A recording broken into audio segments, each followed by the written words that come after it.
How to avoid being ghosted. Yeah, it's a very unfortunate situation to be in, being ghosted. I've heard a lot of clients, a lot of calls, a lot of comments about that. And it's becoming more of a common scenario in the dating world. But there is a pattern, or at least a consistency on how it gets there, how you put yourself in the position to be there, and what kind of person does it. So this right here, we're going to go over 2 tips on how to avoid being ghosted. Being ghosted could easily make you question yourself, but you shouldn't. The bigger question is, why did you attract such a coward of a person to be in your life? Such a weak person, spineless person who doesn't have the respect or the audacity or the courage or the maturity to actually confront an uncomfortable, unpleasant moment of, I think this is not working out, or I think I want different things, or I'm not ready for a relationship, or you know what, I don't think we're really fight for each other.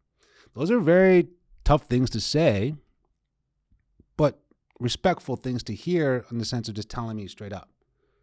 Whereas ghosting is just a, again, weak, cowardly move. The key thing is, though, if you're in a position of being ghosted or you keep on attracting ghosters, it is important to check in within yourself, to really be honest about where you are in life.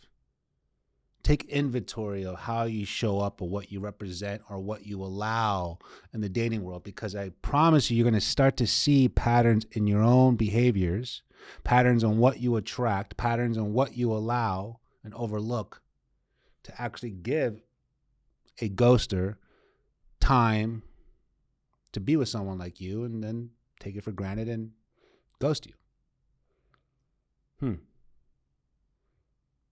next time you are interested in dating, the next time you're interested in dating apps, next time you meet someone or match with someone, number 1 is take really good care of yourself. Ghosters usually attract vulnerable people from vulnerable situations of what they've gone through. Not that they're weak. They're vulnerable. We've all been vulnerable after a tough breakup, maybe being fired, moving to a new location, divorced, financial troubles, overwhelming at home, all those scenarios, which was all understandable. But if you're vulnerable where you're just swept away quickly between someone's pursuit of lust, games, and charm and manipulation, you seem to put yourself in a vulnerable place where you're not truly taking care of yourself. Taking care of yourself in the sense of checking in with yourself, exercising, talking to close friends and families, venting out whatever the scenario that's bothering you in life, focusing on goals, hiring a coach, anything that can kind of make you feel a little more desire to live your life, be more ambitious towards your goals, be more clear-minded about your direction compared to easily sold or bought by someone's attention, someone's love/bomb. Most love bombers ghost. They ghost because either they don't get what they want or they don't get what they want. And so to avoid being ghosted, you want to find more value in yourself, more self-respect, more integrity, more dignity. Understand your boundaries. Love your standards. Appreciate who you are. Now, I know it might sound a little corny and cheesy to hear all that, but when you actually take honor, you take accountability and pride and responsibility of who you are, not trying to be perfect, but be the better version of yourself, then you don't get tricked into ghosters. You don't get sold easily. And then you can start to see and almost detect ghosters, love bombers from a mile away, because they all have a similar approach. They all have a similar behavior. They all want the similar result.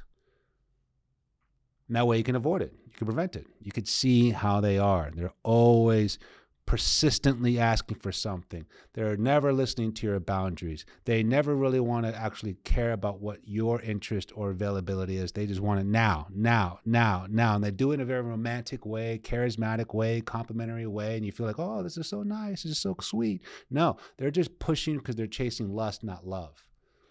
And you like that attention. It's okay that you like that attention. But if there's no reciprocal effort, if there's no understanding of people's boundaries, or no exchange of personal intention in dating, and it's all about one person towards the other, then you know he's pushing for something, to get something. And if he gets it or doesn't get it, he might end up ghosting you. Which leads to number 2 is when you meet someone or you're about to start dating or you're on a dating app or you're matched with someone, is ask yourself and ask that person thoughtful questions. Thoughtful questions. Obviously, the small talk is nice. The flirty little small talk is nice. But ask thoughtful questions to yourself, first of all. Are you in a place to be in a relationship? Do you think you're fine, in the sense you're over your past relationship? Do you feel ready?